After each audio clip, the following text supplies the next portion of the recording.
It began not with a bang, but with a whisper. A quiet failure in a Minnesota laboratory in 1968. The goal was monumental: a super strong adhesive, a glue that could hold the world together, a bond that would never break. The man tasked with this Herculean effort was a chemist named Dr. Spencer Silver. Day after day, he experimented with molecules, trying to force them into a new, powerful arrangement.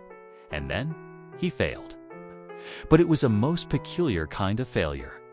The substance he created wasn't strong. It was weak, tremendously weak. It was a paste that you could peel off with a gentle tug. It was tacky, but it didn't stick permanently. It was sort of clingy. In a world demanding strength and permanence, Dr. Silver had created something temporary, something delicate. Something most scientists would have tossed in the trash with a sigh of frustration. But Spencer Silver didn't see failure. He saw a puzzle, a question without an answer. What on earth could you do with a glue that didn't stick? For 5 years, he gave seminars at the company 3M. He called it his solution without a problem. He'd show off his low-tack adhesive, hoping to spark an idea in a colleague's mind. The reception was polite, a curiosity, a scientific footnote. The problem wasn't the adhesive. The problem was the imagination to see its potential. That imagination arrived in 1974 in the form of a colleague named Art Fry. Art Fry was a singer in his church choir, and he had a very mundane, very specific problem. The little paper bookmarks in his hymnal kept falling out. They'd flutter to the floor, and he'd lose his place.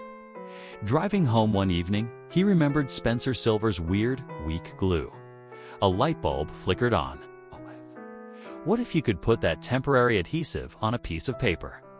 It would stick to the page, but it wouldn't damage it when you removed it.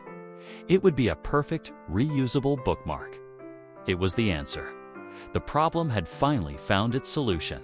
But even then, the story almost ended. The first prototypes were crude. The adhesive tended to ooze off the edges of the paper. The machines that applied it kept gumming up.